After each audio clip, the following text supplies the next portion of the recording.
America's biggest army base in the middle of Texas, families anxiously wait to welcome home soldiers from Iraq. Oh, yay! Finally, after 15 months. Wonderful. Their tour of duty is over, and relatives can only hope they're coming home for good. It's like having your heart taken away from you, you know.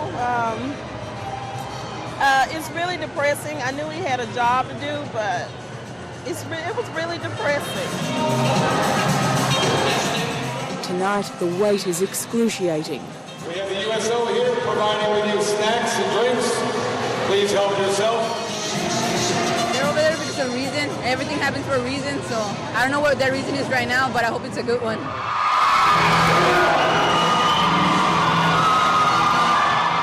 Finally, they arrive.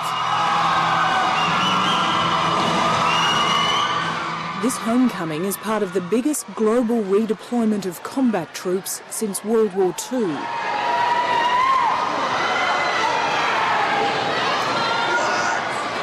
By May, the US will have brought home 130,000 men and women and sent their replacements to Iraq. Macy Burdine's daughter, Kanikia, is a military police officer. I've been holding my breath. I've just been holding my breath. I was promised I wasn't going to do this. I wasn't going to cry or anything, but this is the end of it. I'm so happy to have a home. Oh, my God, I'm so happy. This is my baby. The initial welcome over, the talk turns to the heat, the cold, the sand and the danger of Iraq. It was hard because every day you're away from your family, you're in real bad conditions, danger for your life every day. I don't want to go back in a hurry. I'm grateful for the experience. It was a long year. I don't want to go back. But as they collect their bags and head home, they know going back is a definite possibility. 1 year on from the start of the war, many soldiers are already facing their second tour of duty. Their families are being forced to endure a separation unlike any other they've ever experienced.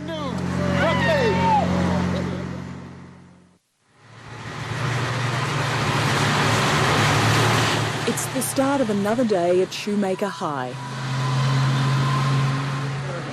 Good morning. Good morning, morning. The school is just a kilometre from Fort Hood. Of the 2,000 students, more than three-quarters have a relative serving in Iraq. Barbara Critchfield is one of the school's counsellors. She's seen how the stress of war has affected the students' grades and behaviour. There's just a little more tension, you know, where you might bump into them and they might say, "Excuse me," on one day, and then the next day they might just want to punch you. Just explode. Yeah, you know, it just depends on what's happened and what the news is saying and you know, their mood. And the school's principal admits they were all a little naive when the first troops left. Oh, definitely. I think everybody thought they would just be gone a short while and be right back. Now they brace themselves for bad news. Yeah, I checked the ages. I know this sounds crazy, but whenever someone is killed and they give the age of the person, I'm almost relieved whenever they're younger than what the age of one of our parents would be.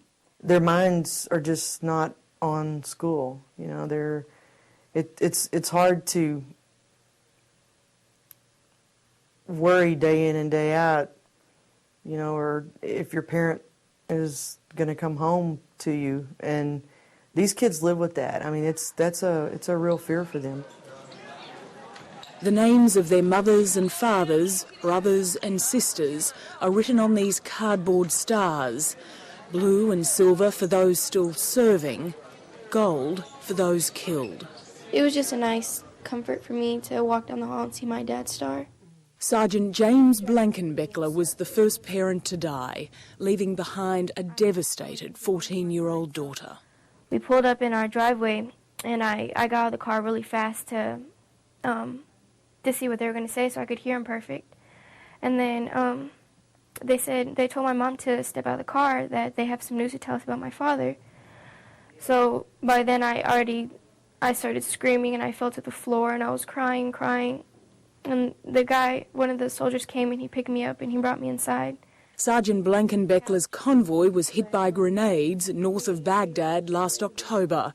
He had been in Iraq just 17 days. The way the sadness comes is it like comes and it hits you really hard because you just can't believe that happened to your dad. And it just hits you really hard, and then sometimes it'll go away for maybe a day, and then it'll come back and it'll hit you hard again.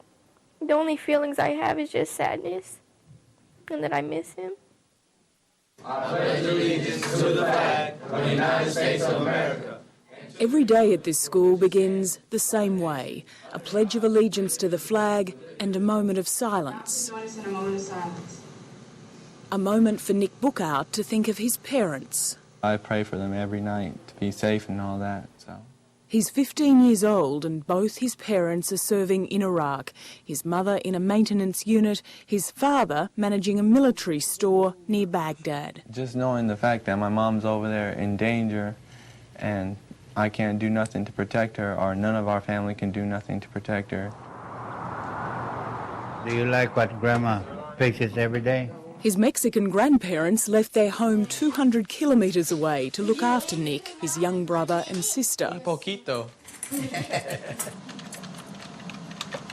The computer is their lifeline. Nick's parents have just sent him a photo. They're together in Iraq for the first time in a year. When I found out that had happened, I kind of got this feeling like, oh, great. Dad's happy now, because that was one of the reasons why he went over there, and I thought, now my mom's safe since my dad's over there to protect her, so it kind of gave me a feeling of relief inside. It is small relief, though. His counsellor sees the heavy burden Nick and his friends carry. It's not just the parents fighting this war, you know, the kids.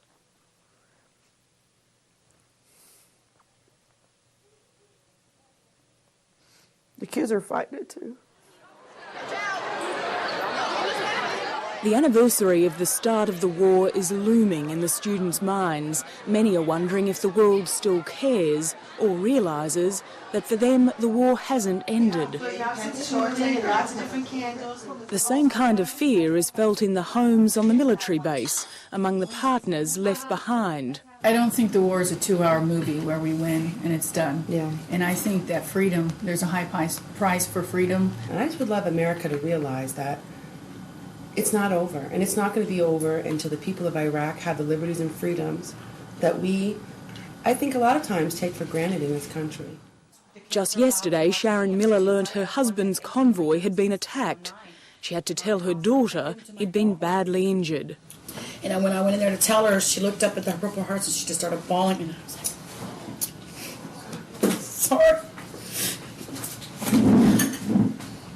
Despite the risks, they remain as committed to the battles in Iraq and their president, George W. Bush, as they were a year ago. Do I think he had weapons of mass destruction? Yes. Do I believe they still exist? Yes. Absolutely. As our nation started out, we believe in freedom and we believe in standing up for people. So I believe in what we're doing.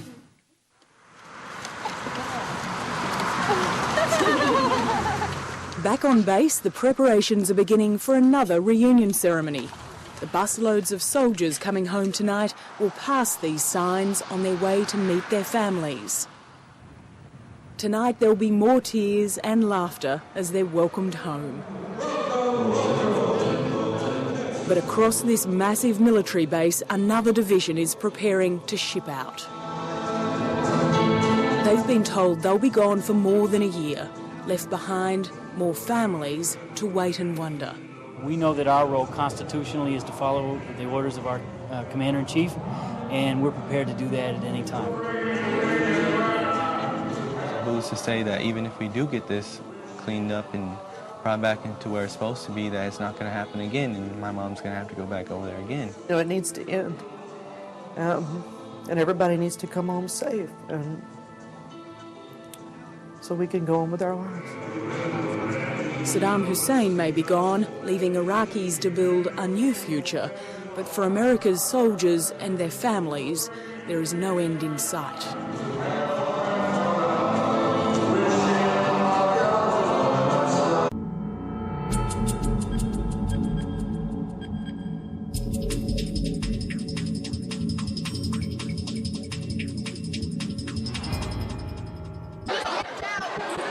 The anniversary of the start of the war is looming in the students' minds.